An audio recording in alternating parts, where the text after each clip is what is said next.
Hey, it's Christine here. It's a beautiful day in Western PA. Let's get all the animals taken care of.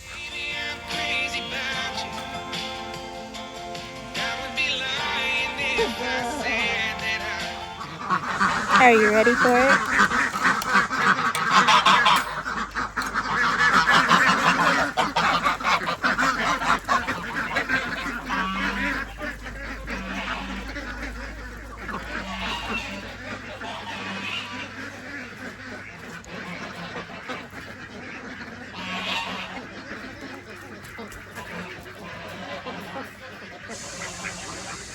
Here come the boys.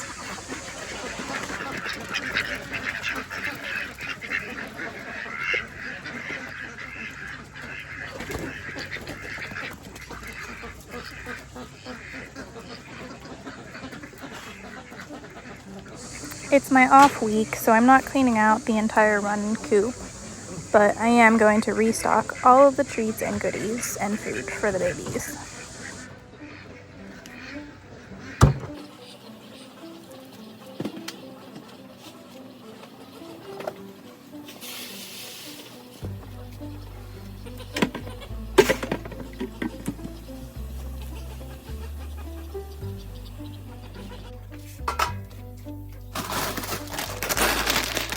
Sunflower seeds are a good source of protein, healthy fats, and vitamins. Some farmers I know swear by them increasing egg production and overall healthiness and energy of your birds.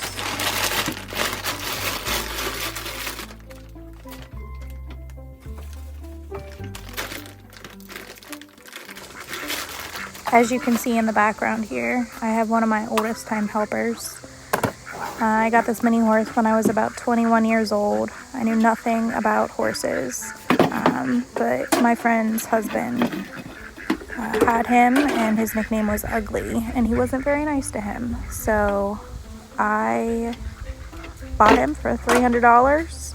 He made an offer, and I jumped on it. So he's been with me ever since.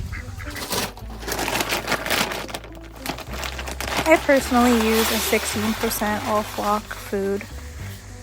I do provide my chickens separate food specific for chickens, but the rest of my birds do eat this, and I haven't had any problems with it. I do provide them lots of extra sources of protein and calcium for my hens as they need it.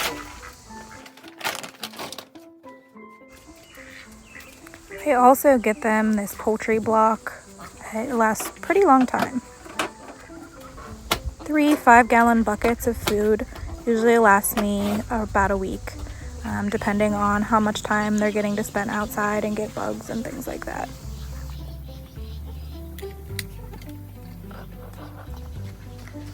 I personally use this oyster shell mix from Amazon. It is the cheapest that I have found. I also keep some gravel grit there, as you can see. I've been getting oregano spices and these crushed chili flakes. I get those on Amazon as well. There are a lot of beliefs about chili flakes and oregano being good antibiotics and dewormers. Whether that's true, I don't know, but can't hurt. I keep this treat block in a feed dish. It does make quite a mess as they're eating it.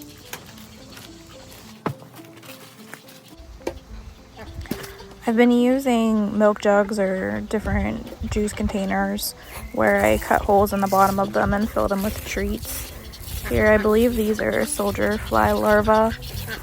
Sometimes I do get mealworms, but I think I found these as a cheaper deal here. So fill this up and I hang it, and as the birds peck it, they can get a nice treat.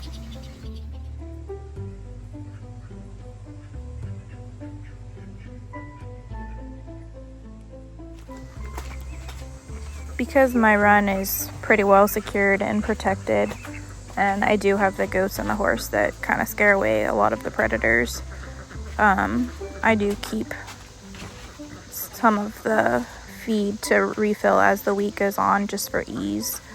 However, I wouldn't recommend doing this, obviously, if you don't have a more secure place. Here, I'm just going to go in and kind of refresh some of the bedding by turning it over and getting some of the cleaner stuff on top for the week.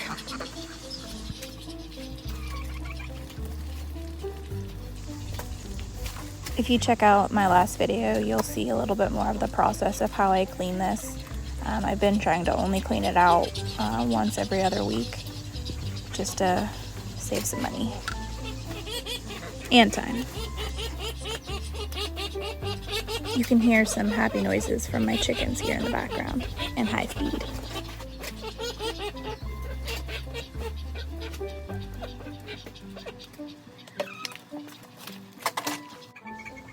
Here's an overview of what everything is looking like a week in after cleaning on my last video. As you can see up here, how my using the feed bags are going, but I think it's time for a little break, so I'm gonna sit back and give the birds some treats and spend a little bit of time enjoying why I do all this work.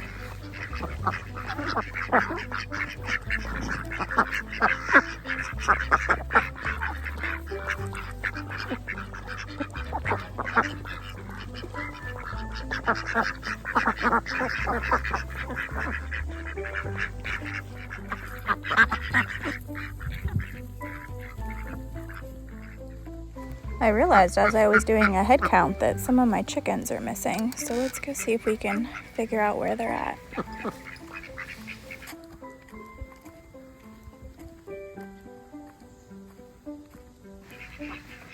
They're still inside the fence, taking a little dust bath.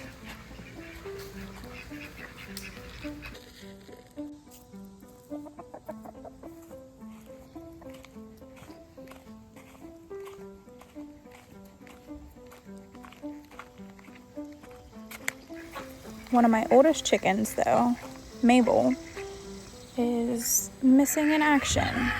There's Storm. There's Sugar. But where's Mabel? Found my cat.